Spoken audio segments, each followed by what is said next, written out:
সংসারে এমন কখনোই হবে না যে আপনি কিছু একটা করলেন কিন্তু তার মূল্য আপনাকে দিতেই হলো না। যে কোনো কাজের জন্য, যে কোনো কর্মের জন্য আপনাকে মূল্য দিতেই হবে। প্রকৃতিও আমাদের এটাই শেখায়।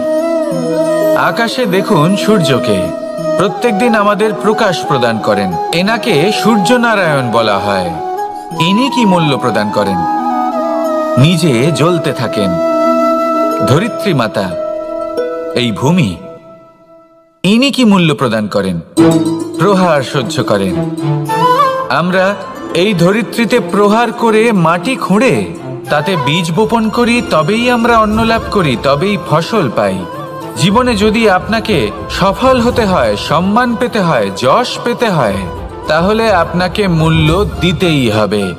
যদি আপনি সাফল্য লাভ করতে চান তাহলে দিন রাত আপনাকে ত্যাগ করতে হবে, যেখানে সমগ্র সংসার সন্তোষ অনুভব করছে আর আপনাকে করতে হচ্ছে পরিশ্রম। যদি আপনি সম্মান প্রাপ্ত করতে চান তাহলে আপনাকে সেই সুখ ত্যাগ করতে হবে যা সবার কাছে রয়েছে। যদি আপনি যশ লাভ করতে চান তাহলে নিজের অন্তরকে মেরে ফেলা আপনাকে শিখতে হবে, তবেই আপনি যশ লাভ করবেন। জীবনে শুধুমাত্র ধন মূল্যবান নয়, কিন্তু এই যে মূল্যের কথা আমি বলছি সেটা যদি আপনি দিতে পারেন তাহলে নিশ্চিত রূপে এটা আপনাকে আরো মূল্যবান করে তুলবে, নিশ্চিত রূপে গড়ে তুলবে। তাহলে এটাই করুন আর আমার সাথে ভালোবেসে বলুন, রাধা রাধা। মানুষের শরীর থেকে যা কিছু নির্গত হয় সবই পচনশীল, তা থেকে দুর্গন্ধ বেরোয়, একটা ঘৃণাবোধ জন্ম নেয়। আমাদের রক্ত হোক, অবশিষ্ট হোক, ঘাম হোক, নিঃশ্বাস হোক, আবার এমনকি যখন আমরা মনুষ্য শরীর ত্যাগ করি তারপরেও এই শরীরেও পচন ধরে, তার থেকে দুর্গন্ধ বেরোয়। কিন্তু বিষয়টা হলো এটা আমাদের হাতেই নেই। তাহলে আমাদের হাতে কি রয়েছে? আমাদের কর্ম, আমাদের উদ্দেশ্য আর আমাদের বাণী। যদি এইগুলো শুভ রাখেন তাহলে শুধু নিজে সুগন্ধিত থাকবেন না, এই সমগ্র সংসারকে সুগন্ধিত করে তুলবেন। কথায় আছে যে বাণীর থেকে অধিক মূল্যবান আর কিছুই নেই। সেই জন্য যে কোনো কথা বলার আগে নিজের শব্দকে নিজের মনের তুলাদণ্ডে মেপে দেখুন, তারপরে তার প্রয়োগ করুন। কখনো কখনো এমনও হতে পারে যে আপনার কথা কারোর জীবনে আশীর্বাদ হয়ে দাঁড়ালো, যার দ্বারা হয়তো সে শক্তি এবং প্রসন্নতা লাভ করলো। আবার এমনও হতে পারে যে আপনার কথা হয়তো কারোর মনে এমন আঘাত দিল সে সেই আঘাত কোনোদিনও ভুলতে পারল না।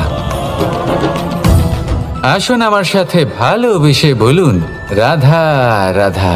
যদি আমি স্থির করি, যদি নিশ্চিত করি একটা মূর্তি গড়ে তুলব, আর কিছুক্ষণ সেই কাজটা করে আবার কিছুক্ষণ পরে বন্ধ করে দিই, আবার কিছুক্ষণের জন্য কাজটা করে আবার সেই কাজ বন্ধ করে দিই, আবার কিছুক্ষণের জন্য কাজটা করে বলি ক্লান্ত লাগছে, কিছুক্ষণের জন্য বিশ্রাম নিয়ে নিই, যদি এইভাবে আমি কাজটা করি তাহলে কি এই কাজ উচিত সময় এবং উচিতভাবে সম্পন্ন হবে? কখনোই নয়। শুধু তাই নয়, যে কোনো কাজ যদি পূর্ণ করতে হয়, উচিতভাবে করতে হয়, উচিত সময়ের মধ্যে করতে হয়, তাহলে প্রয়োজন সততার এবং অখণ্ড প্রচেষ্টার। সততা ছাড়া আপনি যে কাজই করুন না কেন উচিত সময় তা সম্পূর্ণ হবে না, আর মনোবাঞ্ছিত ফল আপনি কখনোই পাবেন না। তাই যে কাজই আরম্ভ করুন না কেন সততার সাথে এবং অখণ্ড প্রচেষ্টার সাথে করুন, তখনই কর্ম এবং তখনই এই জীবন সফল হবে এবং এই মন প্রসন্ন হয়ে বলবে, রাধা রাধা। কেউ আমাকে মাখন চোর বলেন, কেউ বা আমাকে মুরলী মনোহর বলেন, কেউ আমাকে যুদ্ধ বিমুখ বলেন, কেউ বা আমাকে সুদর্শনধারী বলেন, কিন্তু আমি আসলে কে? আসুন আজ আমি আপনাকে আমার আসল পরিচয় জানাবো। বাড়িতে সুস্বাদু মাখন থাকা সত্ত্বেও গোপীদের কাছে সুমধুর ভালোবাসাপূর্ণ বকুনি খাওয়া যে ভালোবাসে সেই হলো কৃষ্ণ। আঙুলে সুদর্শন চক্র থাকা সত্ত্বেও যে রথের লাগাম ধরে থাকবে সেই সিদ্ধান্ত নিয়েছে সেই হলো কৃষ্ণ। দ্বারকার মতো অনন্য রাজমহল থাকা সত্ত্বেও সুদামার মতো সখা যার অত্যন্ত প্রিয় সেই হলো কৃষ্ণ। যদি আপনার মনে প্রেম থাকে আপনি প্রেম বিতরণ করেন, সবাইকে ভালোবাসেন এবং ভালোবাসা রক্ষার খাতিরে শস্ত্র হাতে নিতেও আপনি সক্ষম থাকেন, তাহলে আপনি হলেন কৃষ্ণ। আসুন আমার সাথে ভালোবেসে বলুন, রাধা রাধা। ব্যাম, এই শব্দ আমরা সকলে শুনেছি, আর এটা সারা জীবন আমাদের সাথেই থাকে কোনো না কোনো রূপে। যখন আমরা জন্মগ্রহণ করি, চলতে শিখি, প্রথমে আমরা হামাগুড়ি দিয়ে চলি, পরে চলতে চেষ্টা করি কিন্তু পড়ে যাই। তখন আমাদের বাড়ির গুরুজনেরা আমাদের আটকান না, ওনারা মনে করেন এইভাবেই আমাদের সন্তান চলতে শিখবে, এইভাবেই তার পা আরো মজবুত হবে, যা অত্যন্ত গুরুত্বপূর্ণ। এইবার জীবনকালে যতই আমরা এগোতে থাকি, এই ব্যায়াম বিভিন্ন রূপে আমাদের সাথেই থাকে। কিন্তু আপনি কি জানেন যে এই ব্যায়ামের তাৎপর্য আসলে কি? আপনি কি জানেন এই ব্যায়ামের মর্ম আসলে কি? যখনই আমরা এই ব্যায়াম করি, আমাদের শরীরের মাংসপেশি ক্ষয় হয়। প্রথমে তা ক্ষয় হয়, তারপর আবার তা নির্মিত হয়। আরো শ্রেষ্ঠ, আরো শক্তিশালী মাংসপেশি আমরা লাভ করি। অর্থাৎ এই ব্যায়াম হলো সৃজনের বিজ্ঞান। এই ব্যায়াম আমাদের জন্য অত্যন্ত আবশ্যক। সেই জন্য জীবনে যখনই কোনো কিছু নষ্ট হয়ে যায়, চলে যায়, তখন হতাশ হয়ে পড়বেন না, তাকে পুনর্নির্মাণ করার চেষ্টা করবেন। আর এই শিক্ষা আমরা লাভ করি পাখিদের থেকে। যখনই বর্ষা হয়, ঝড় আসে, যখন পাখির বাসা ভেঙে চুরমার হয়ে যায়, তারা হার মেনে নেয় না। সে আবার অল্প অল্প করে সব খুঁজে একত্রিত করে আবার নিজের বাসা বানিয়ে তোলে, পুনরায় এক জীবনকে জন্ম দেয়, এক নতুন পরিবারকে জন্ম দেয়। তাই মনে রাখবেন, জীবনে এইভাবেই যদি আপনি নির্মাণ করতে চান, সৃজন করতে চান, তাহলে সেই নির্মাণের জন্য ভাঙনের অভিজ্ঞতা থাকা অত্যন্ত আবশ্যক। ভগ্ন বস্তুকেও সম্মান করা অত্যন্ত আবশ্যক। এই আচরণ মনে নিয়ে আসুন, মন প্রসন্ন হয়ে বলবে, রাধা রাধা। যখন আমরা কোনো বনে প্রবেশ করি, তখন এই সবুজ ঘাস দেখে, এই কোমল ঘাস দেখে আমাদের মন প্রফুল্ল হয়ে ওঠে। ভিন্ন ভিন্ন প্রজাতির ফুল, ভিন্ন ভিন্ন রঙের ফুল দেখে এই মন আনন্দে ভরে ওঠে। এখানে শিশুরা আনন্দ লাভ করে, বড়রা ভোজন গ্রহণ করেন, কথাবার্তা বলেন, হাঁটাহাঁটি করে বেড়ান। এবার ভেবে দেখুন, যখন এই উপবনের নির্মাণ হয়েছিল, সেই সময় যদি এই মাটিকে সঠিকভাবে খনন না করা হতো, যদি তাতে সঠিকভাবে বীজ রোপণ না করা হতো, যদি কোনো সংঘর্ষ না হতো, পরিশ্রম না করা হতো, যদি চলতে চলতে পায়ে কাঁটা না বিঁধে যেত, তাহলে এই সুন্দর বন দেখে আমরা কি এই আনন্দ লাভ করতে পারতাম? কখনোই নয়। ধরুন কোনো নদীর তটে সুন্দর একটি বন আছে, সেই বনের আনন্দ লাভ করতে গেলে আপনাকে সেই নদী পার করতেই হবে। যদি সুখের নদীর কাছে পৌঁছতে চান, তাহলে তটে যে কাঁটা রয়েছে সেগুলোর সাথে সংঘর্ষ করতেই হবে। এই সংসারে যদি আপনি সুখ লাভ করতে চান, তাহলে সুখ লাভের এই যাত্রা শুরু করতে হবে সংঘর্ষ দ্বারা। তাহলে সংঘর্ষকে স্বাগত জানান, এর পেছনেই সুখ রয়েছে যা আপনার জন্য অপেক্ষা করছে। এবার হাসুন আর আমার সাথে ভালোবেসে বলুন, রাধা রাধা। এই সংসারের সব থেকে কঠোর ধাতুর মধ্যে একটি হলো লোহা। লোহা দিয়ে আমরা অনেক অস্ত্র শস্ত্র লাভ করি, অনেক বস্তুও লাভ করি। এবার এই লোহাকে কাটার জন্য, একে কোনো আকার দেওয়ার জন্য কি প্রয়োগ করতে হয়? লোহা। এবার এই কথাটা আমরা সকলেই জানি যে লোহার দ্বারাই লোহাকে কাটতে হয়। এবার এই কথা আমি আপনাকে কেন বলছি, এরপরে খুব বড় একটা প্রশ্ন আসে যা খুব বড় শিক্ষা দিয়ে যায়। এটা কেন হয় যে আমরা একটা লোহা দিয়ে একটা লোহাতে আঘাত করছি, কিন্তু যে লোহা দ্বারা আঘাত করছি তার আকার বদলাচ্ছে না, যার উপর প্রহার করছি তার আকার বদলাচ্ছে? এতে পার্থক্যটা কোথায়? পার্থক্য হলো তাপমাত্রার। দেখুন, যে লোহাকে আমরা কাটতে চাই তার তাপমাত্রা বাড়াতে হয়, তাকে গরম করতে হয়।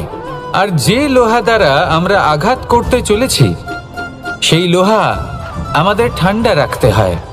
অর্থাৎ ঠান্ডা লোহা গরম লোহাকে কেটে দেয়। এবার এই শিক্ষা কি আমাদের জীবনে যথেষ্ট নয়? আমাদের জীবনে অনেক সমস্যা আসতে পারে, কিন্তু আমাদের এই বিষয়ে বিশেষ খেয়াল রাখতে হবে যে আমাদের মনকে আমরা যেন ঠান্ডা রাখি, এই মস্তিষ্ককে শান্ত রাখতে হবে। যদি আমরা ক্রোধ বা ঈর্ষার আগুনে জ্বলতে থাকি, বিদ্বেষের আগুনে জ্বলতে থাকি, তাহলে আমরাও সেই লোহার মতোই হয়ে যাব যার তাপমাত্রা অত্যন্ত বেশি। তখন যে কেউ এসে আমাদের বিচ্ছিন্ন করে চলে যাবে। মনে রাখবেন, যিনি যত বেশি স্থির বুদ্ধির অধিকারী, যিনি হলেন সবথেকে বেশি শান্ত, তিনি হলেন সবথেকে বেশি বলশালী। তাহলে শান্ত থাকুন আর আমার সাথে ভালোবেসে বলুন, রাধা রাধা। আলস্য আপনার আরও একটা অত্যন্ত বড় শত্রু, যা আপনার মনের মধ্যে বসবাস করে আর ধীরে ধীরে আপনার কার্য শরীরের একটা অংশ হয়ে ওঠে। সব কাজে দেরি করিয়ে দেয়, সবকিছু নষ্ট করে দিতে পারে এই আলস্য। এই কাজ আজকে হলো না, কোনো ব্যাপার নয়, কালকে করে নেব। প্রকৃতি আমাদের এটা শেখায় না। ভেবে দেখুন, যদি সূর্য এটা ভাবে যে কাল উদিত হব না, কিছুদিন পরে উদয় হব, তাহলে কি হবে? সমগ্র পৃথিবীর বিনাশ হয়ে যাবে, ঠিক কিনা? দেখুন, এই আলস্য নিয়ে খুব সুন্দর একটা কথা আছে, আলস্যস্য কুত বিদ্যা। অর্থাৎ যিনি অলস হয়ে বসে থাকেন তিনি বিদ্যা লাভ করেন না, জ্ঞান লাভ করেন না, আর জ্ঞান না থাকলে তিনি ধন অর্জন করতে পারেন না। তার জীবনে সুখ স্বাচ্ছন্দ্যের অভাব থাকে, বন্ধুর অভাব থাকে। যেখানে সুখ স্বাচ্ছন্দ্য নেই, মিত্র নেই, আপনজন নেই, জ্ঞান নেই, সেখানে আনন্দ কিভাবে বাস করতে পারে? সেই জন্য কথায় আছে, যিনি কর্ম করেন তিনি এই সংসারে যে কোনো সুখ স্বাচ্ছন্দ্য ভোগ করতে পারেন। তাই কর্ম করুন, সময়কে সম্মান করুন, আর এই আলস্যের উপর বিজয় লাভ করুন। আর আমার সাথে ভালোবেসে বলুন, রাধা রাধা। সিংহকে বনের রাজা বলা হয়। অত্যন্ত শক্তিশালী হয় সে, তার পরিবারও খুব বড় হয়। কিন্তু যদি এমন হয় যে সিংহের পরিবারে নিজেদের মধ্যেই কলহ সৃষ্টি হয়, যদি তারা নিজেরাই লড়তে থাকে, তাহলে কি হবে? সিংহকে মেরে তার পরিবারকে মেরে ফেলে শেয়াল বনের রাজা হয়ে উঠবে। এবার এই কথা শুধুই সিংহের উপর প্রযোজ্য নয়, বরং প্রত্যেকটি ব্যক্তি, প্রত্যেক পরিবার, প্রত্যেক সম্প্রদায়, প্রত্যেক রাজ্যের উপর প্রযোজ্য হতে পারে। পরিবারে যদি মতভেদ বেড়ে যায়, তাহলে সেই পরিবার ভেঙে যেতে পারে। ইতিহাস এই বিষয়ের সাক্ষী। যদি সমাজের মানুষ নিজেদের মধ্যেই লড়তে থাকেন, তাহলে কেউ রাজা হতে পারেন না, বরং অন্য কেউ সেই কলহের সুযোগ নিয়ে নিজে রাজা হয়ে বসেন। একতার গুরুত্ব বুঝতে শিখুন।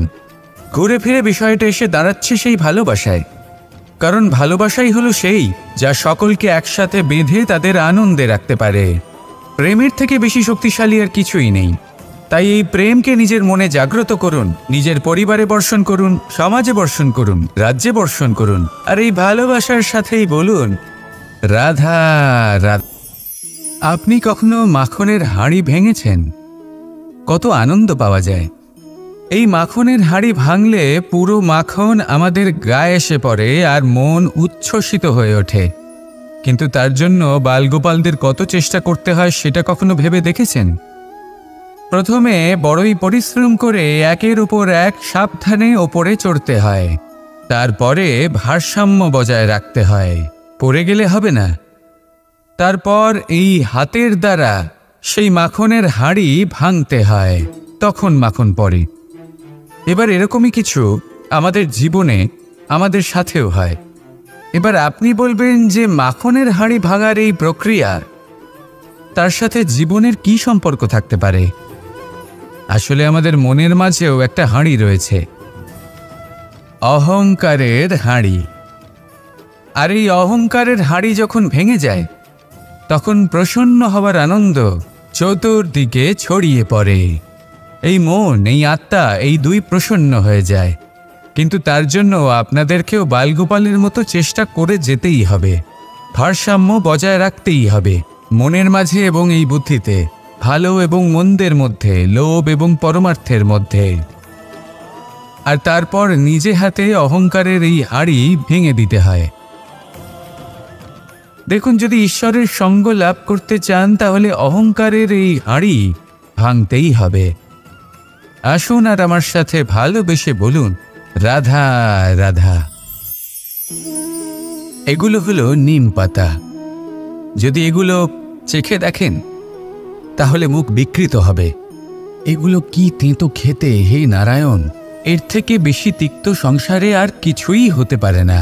হয়তো আপনি এগুলো ফেলেও দেবেন। কিন্তু যদি এই স্বাদের ঊর্ধ্বে উঠে এই নিমের বিষয়ে আপনারা জানতে চেষ্টা করেন তাহলে আপনি জানতে পারবেন যে এই নিম কতটা বেশি গুরুত্বপূর্ণ, কত গুরুত্বপূর্ণ ওষুধ, আর আমাদের শরীরের জন্য কতটা বেশি লাভজনক। এই নিম, এর মধ্যে অনেক রোগের উপশম নিহিত রয়েছে। এবার জীবনে আমরা বিভিন্ন মানুষের সাথে পরিচিত হই, নেত্র দ্বারা তাদের দেখি, কিন্তু তাদের আমরা খুব একটা পছন্দ করি না। সেক্ষেত্রে আমাদের কি করা উচিত? অন্তর মন দিয়ে তাদের দেখা উচিত। ওনাদের রূপ রং নয়, ওনাদের ব্যবহার, ওনাদের গুণাবলী দেখা উচিত। কারণ হতে পারে ঠিক যেমন নিম পাতা বাস্তবে খুব তেতো কিন্তু আমাদের শরীরের পক্ষে লাভজনক, সেইভাবেই এইসব মানুষ যাদের দেখলে আমাদের ভালো লাগে না, যাদের রূপ রং আমাদের পছন্দ হয় না, হয়তো সেই মানুষগুলোই আমাদের জীবনকে পূর্ণরূপে পাল্টে দিতে পারেন। হতে পারে তাদের মধ্যে এমন ক্ষমতা রয়েছে, আমাদের সুখ, শান্তি, প্রেরণা প্রদান করতে পারেন, আমাদের দুঃখ হরণ করতে পারেন, আমাদের পথ দেখাতে পারে। সেই জন্য যখনই কোনো ব্যক্তিকে দেখবেন, চর্মচক্ষু নয়, অন্তর্মন দিয়ে দেখবেন, রূপ রং নয়, গুণাবলী দেখবেন, মানুষকে আরো ভালোভাবে বুঝতে পারবেন। আর এই মন প্রসন্ন হয়ে বলবে, রাধা রাধা।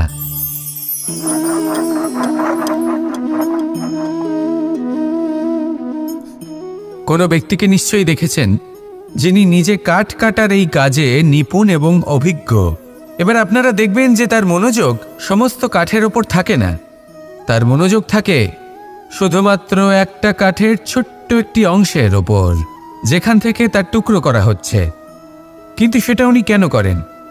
যদি এটা উনি না করেন তাহলে সেই কাঠ সঠিক পদ্ধতি এবং তাড়াতাড়ি কাটা যাবে না। জীবনেও তাই হয়ে থাকে। আপনি হয়তো কোনো লক্ষ্য স্থির করেছেন বা পথ নির্বাচন করেছেন বা কাজ স্থির করেছেন যেটা আপনি করেই ছাড়বেন।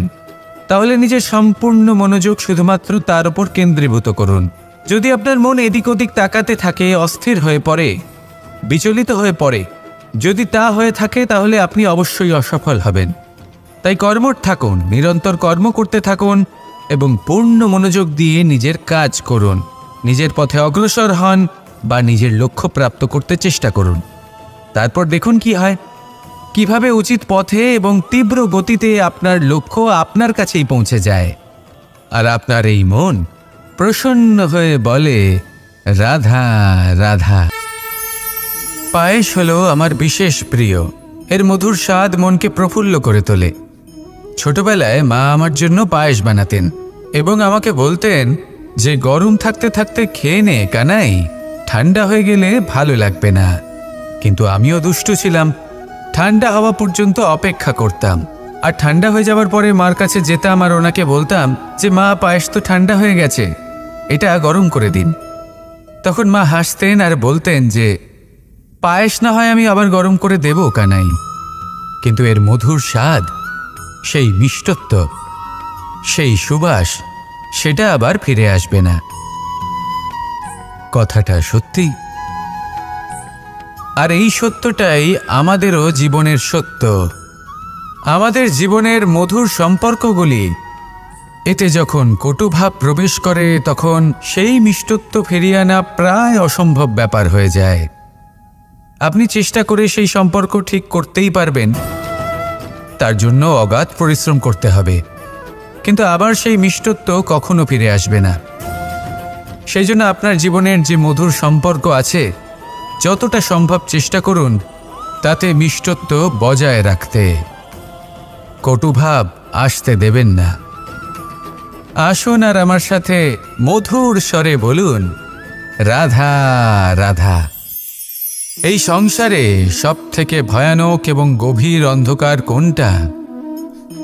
সেটা যখন মেঘ সূর্যকে ঢেকে দেয় এবং সংসার অন্ধকারাচ্ছন্ন হয়ে ওঠে, নাকি তখন যখন সূর্যাস্তের সময় ঘনিয়ে আসে, সূর্য ঢলে যায় এবং এই সংসারে অন্ধকার ছেয়ে যায়, নাকি সেই অমাবস্যার রাত্রি যখন চতুর্দিকে ঘন অন্ধকার থাকে এবং চন্দ্রমার প্রকাশ কোথাও থাকে না? না, এই সংসারে সব থেকে বেশি ভয়ানক অন্ধকার হল মানসিকতার অন্ধকার। মানসিকতা খুব গভীর একটা বিষয়। এই মানসিকতাই সত্যের রূপ ধারণ করে এবং আমাদের এই মানসিকতা এবং বিবেকে একটা সূর্য থাকে। যদি আমরা এটা জীবন থেকে বের করে ফেলি, তাহলে নিরাশা, হতাশা, অসফলতা এর এমন এক ঘন অন্ধকারে আমরা পিষে যাব যে তার থেকে বাইরে বের হওয়া প্রায় অসম্ভব ব্যাপার হয়ে দাঁড়াবে। বড়ই কঠিন হয় সেই সময়। সেই জন্য ইতিবাচক মনোভাব থাকা খুব প্রয়োজনীয়। এটা ভাববেন না যে এটা আমার সাথে কেন হলো, এই সমস্যা কেন এলো, ওই ব্যক্তি আমার সাথে এটা কেন করলেন। এটা ভাবুন যে আমি জীবনে যে পরিস্থিতিতে দাঁড়িয়ে আছি তার থেকে আমি ঠিক কিভাবে বাইরে বেরোতে পারবো। যতই ঘন অন্ধকার থাকুক না কেন, খুব ছোট একটা প্রদীপের প্রকাশ আমাদের পথপ্রদর্শক হয়ে দাঁড়াতে পারে। আর আমাদের জীবনে এই ছোট্ট একটা প্রকাশ হলো আশা। এই আশার একটি কিরণ আমাদের অত্যন্ত গাঢ় অন্ধকারেও পথ দেখাতে পারে। তাই এই আশাকে সবসময় মনে প্রজ্বলিত করে রাখুন। গাঢ় থেকে গাঢ় অন্ধকারের সাথে, কঠিন থেকে কঠিনতর সমস্যার সাথে লড়াই করুন, সামনে এগিয়ে চলুন, আর আমার সাথে ভালোবেসে বলুন, রাধা রাধা। মানুষ যখন জন্ম নেয় তখন তার সাথে তার জিহ্বাও জন্ম নেয়। কিছু বছর পরে তার দাঁতও ওঠে, আর বৃদ্ধ অবস্থায় এই দাঁত তার সঙ্গ ছেড়ে চলে যায়। কিন্তু জিহ্বা তখনও সঙ্গ দেয়, কারণ দাঁত কঠোর হয় কিন্তু জিহ্বা কোমল হয়। ঠিক সেরকমই আপনি আপনার অস্তিত্ব বেশি সময় অবধি অক্ষুণ্ণ রাখতে চাইলে আপনাকে জিহ্বার মতো কোমল আর নমনীয় হতে হবে, যাতে যেমনই পরিস্থিতি আপনার সম্মুখে আসুক, চড়াই আসুক বা উতরাই, দুঃখ আসুক অথবা সুখ, ক্ষতি হোক বা লাভই হোক, আপনার অস্তিত্ব যেন না ক্ষুণ্ণ হয়। কঠোর হওয়ার ফলে আপনার ভেঙে পড়ার সম্ভাবনা অনেক বেড়ে যায়। সমস্যা যেমনই হোক, দুঃখ আসুক অথবা সুখ, কোমলতার সাথে, সাহসের সাথে তার সম্মুখীন হন। রাধা রাধা। মন্থন।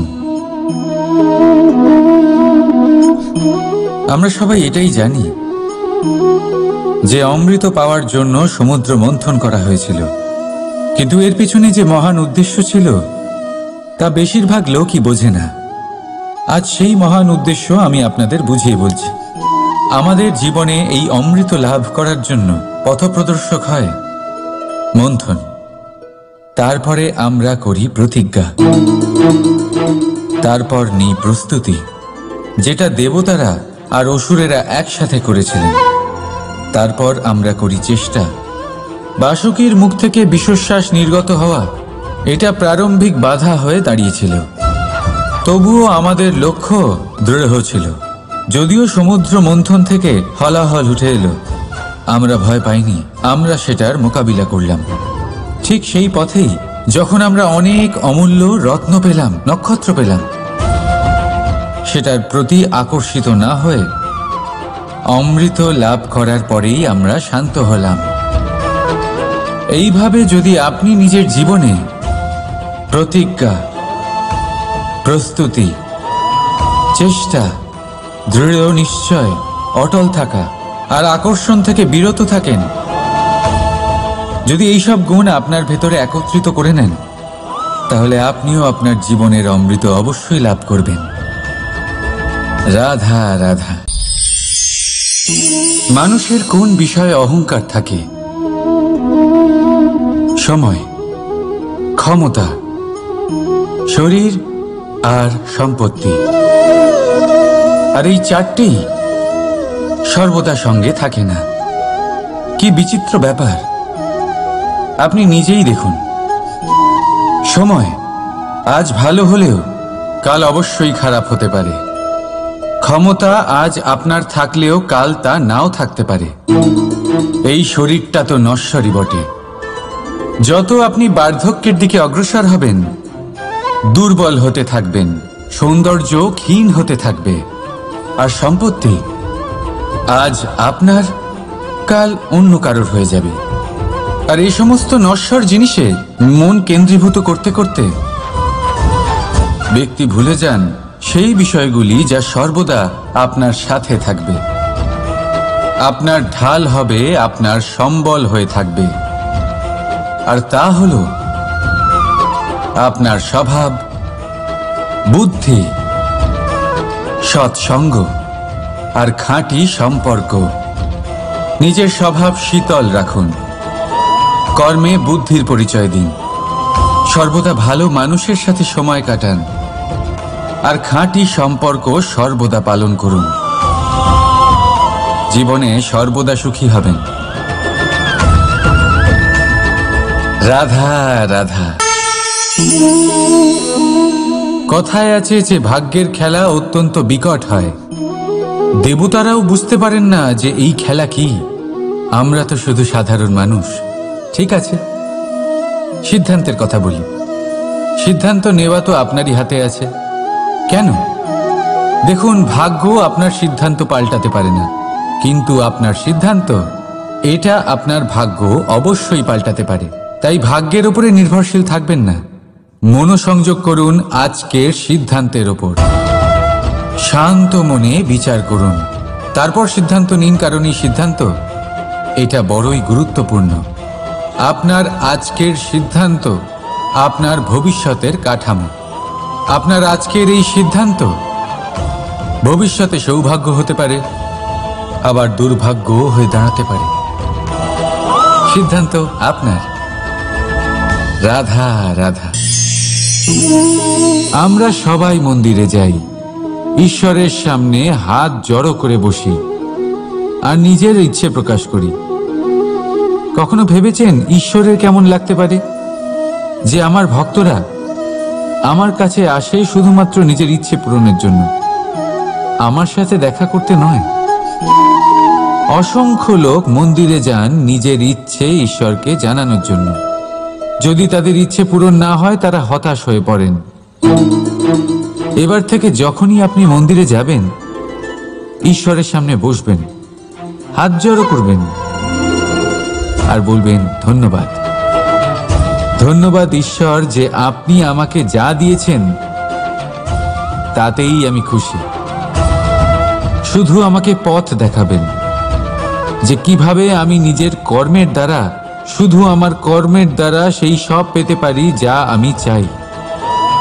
ঈশ্বরের থেকে শুধু চাইতে গেলে তাহলে ঈশ্বরের কাছে নিজেকে অনেক ছোট মনে হবে। কিন্তু যদি নিজের কর্ম করে তারপর ঈশ্বরকে ধন্যবাদ জানান, তাহলে সঠিক রূপে আপনি ঈশ্বর লাভ করবেন। রাধা রাধা। আশ্চর্য ব্যাপার, তাই না? আমাদের সবসময় আমাদের নাম ধরে ডাকা হয়, নাম দিয়েই আমাদের পরিচয়। এই নামই আমাদের ইতিহাসে স্থান বানাতে আমাদের সাহায্য করে। সুনাম অর্জন করতে মানুষ কি না করে থাকে, নামে যাতে কলঙ্ক না লাগে তার জন্য মানুষ কি না করে থাকে। জীবনে আপনি যা পেয়েছেন, অর্থ, সম্পত্তি, সুখ, এই সব কিছুই নামের কাছে মূল্যহীন। নাম সর্বদা উচ্চ স্থানে থাকে। এই নামকরণের অনুষ্ঠান আমাদের কাছে অত্যন্ত গুরুত্বপূর্ণ। এবারে আপনার কি মনে হয় আমি কোন নামের কথা বলছি? সেই নাম যা আমরা জন্ম থেকে পেয়েছি? না, আমি সেই নামের কথা বলছি যা আমরা নিজের কর্ম দ্বারা অর্জন করেছি। যা জন্মের সময় পেয়েছি তা মৃত্যুর সাথে চলে যাবে, কিন্তু যে নাম কর্মের দ্বারা অর্জন করেছি সেটা আমাদের অমর করবে। মাতা পিতা আমাদের জন্ম দেয়, জন্মের সাথে সম্পর্ক দেয়, সমাজ থেকে পাই বন্ধু, প্রকৃতি থেকে পাই খাদ্য, যদি এমন কিছু থাকে যা আমরা নিজের যোগ্যতায় পাই, তা হলো আমাদের কর্মের ফল, সেই নাম যা আমরা আমাদের কর্মের দ্বারা অর্জন করেছি। তাই সর্বদা ভালো কর্ম করুন আর আমার সাথে ভালোবেসে বলুন, রাধা রাধা। আপনি কখনো কোনো পর্বতে চড়েছেন? কথায় আছে, যখন আমরা পর্বতারোহণ করি, ওপরে ওঠার সময় দুর্ঘটনার সম্ভাবনা কিছুটা কমে যায়। সেখানেই যখন পর্বত থেকে নিচে নামি, তখন দুর্ঘটনার সম্ভাবনা অত্যন্ত বৃদ্ধি পায়। অর্থাৎ নামার সময় আমাদের আরো ভারসাম্য বজায় রাখতে হয়, আরো সাবধানে থাকতে হয়, অর্থাৎ বিবেককে জাগিয়ে রাখতে হয়। এবার জীবনেও সাফল্যের পর্বত আরোহণের সাথে এটাই হয়। যখন আমরা সাফল্যের পর্বত আরোহণ করতে থাকি, তখন এমনি আমাদের লক্ষ্য আমাদের গন্তব্যের দিকে থাকে। আমরা নিরন্তর পরিশ্রম করি, চেষ্টা করতে থাকি, আমাদের মধ্যে সেই উৎসাহ থাকে, সেই সাহস থাকে। কিন্তু একটা কথা সত্যি, সমস্ত আরোহণের পরে অবরোহণ থাকে। আর এই অবরোহণই থাকে যেখানে বেশিরভাগ মানুষ নিজের ভারসাম্য বজায় রাখতে পারেন না, আর সেখানেই ভেঙে পড়েন। তাই জীবনে যদি সাফল্যের শিখরে পৌঁছতে চান, তাহলে আপনাকে নিরন্তর প্রয়াস করতে হবে, সংঘর্ষ করতে হবে, পরিশ্রম করতে হবে, আর নিজের লক্ষ্যের দিকে একাগ্রতা কেন্দ্রীভূত করতে হবে। তাহলে আপনি নিজের লক্ষ্য অবশ্যই পাবেন। কিন্তু যখন অবরোহণের সময় আসবে, যা নিশ্চিত রূপে আসবেই, তখন আপনাকে সংঘর্ষ করতেই হবে, ধৈর্য ধরতেই হবে, সাবধানে থাকতেই হবে, ভারসাম্য বজায় রাখতেই হবে। এটা হলো অত্যন্ত আবশ্যক, কারণ পরবর্তী সাফল্যের শিখরে আপনাকে পৌঁছতেই হবে, আর তার জন্য আপনাকে সুরক্ষিতভাবে অবরোহণ করতেই হবে। ঠিক কিনা? আসুন আর আমার সাথে ভালোবেসে বলুন, রাধা রাধা। প্রসন্নতা এমন এক অনুভূতি যা আমরা সকলে পেতে চাই। এবার এটা ভেবে দেখুন যে আমরা আমাদের প্রসন্নতার জন্য অন্য কাউকে দায়ী কেন করি। আজও এরকম কিছু করেছে, ওর জন্য আমি দুঃখী হয়ে আছি। আজও এমন কিছু করলো যার ফলে আমার মন প্রসন্ন হয়ে উঠল। না, আপনাকে স্পষ্ট করে একটা কথা বলে দিই, আপনার প্রসন্নতা না শুধু আপনার নির্বাচন, না শুধু আপনার হাতে রয়েছে, বরং আপনি নিজের প্রসন্নতাকে নিজেই আকৃষ্ট করেন। এই ফুলগুলিকে দেখুন, এই ফুল এর সুগন্ধ ছড়ায়, আর এই ফুল নিজের দিকে কীট পতঙ্গদের আকৃষ্ট করে। এবার দেখুন, কীট পতঙ্গ কাদের আকৃষ্ট করে? গিরগিটি বা ব্যাঙ, এরকম কিছু প্রাণীদের। এবার এই যে ফুল, কীট পতঙ্গের জন্য এই যে ফুল, তার বিকাশ হয়, এ আরো প্রস্ফুটিত হয়, ওর বংশ আরো বৃদ্ধি পায়। তাই এর তাৎপর্য হলো সহজ, ফুল উচিত ব্যক্তিকে নিজের দিকে আকৃষ্ট করে। এবার কীট পতঙ্গের কথা বললে তারা কাদের আকৃষ্ট করে? তাদেরই, যারা তাদেরই শিকার করবে, খাদ্যরূপে গ্রহণ করবে। এবার কাকে আপনি নিজের দিকে আকৃষ্ট করতে চান, তার নির্বাচন আপনারই। আপনি কি প্রসন্নতাকে নিজের দিকে আকৃষ্ট করতে চান, নাকি অপ্রসন্নতাকে করতে চান, তার নির্বাচন আপনারই। আপনি জীবনে যা কিছু পাবেন, সুখ দুঃখ, আশা নিরাশা, প্রসন্নতা অপ্রসন্নতা, সবই হলো আপনারই নির্বাচনের পরিণাম। তাহলে সঠিক নির্বাচন করুন আর আমার সাথে ভালোবেসে বলুন, রাধা রাধা। ঘূর্ণিঝড়, যখন এই ঘূর্ণিঝড় আসে তখন প্রচন্ড বেগে হাওয়া বয়ে চলে। সেই সময় এমন কিছু বৃক্ষ আছে যা কঠিন হয়ে দৃঢ় হয়ে দাঁড়িয়ে থাকে। সেই গাছ যা 10 বছর ধরে বা সহস্র বছর ধরে দাঁড়িয়ে থাকে, তাদেরকে আপনি খুব সহজে নাড়াতে পারবেন না। কিন্তু ঘূর্ণিঝড়, এর প্রভাব এতটাই তীব্র হয়, এর হাওয়াতে এতটাই প্রবল শক্তি থাকে যে এই বৃক্ষগুলিকে উচ্ছেদ করে, সেই বৃক্ষ নষ্ট হয়ে যায়। এবার এমন কিছু বৃক্ষ থাকে যাদের কাণ্ড নমনীয় হয়, খুবই নরম হয়।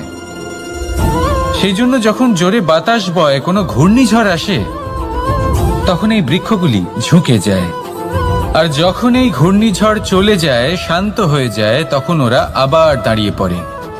এবার এটাকে আপনি কি বলবেন, কি বুঝবেন আপনি? সুযোগ সন্ধানী?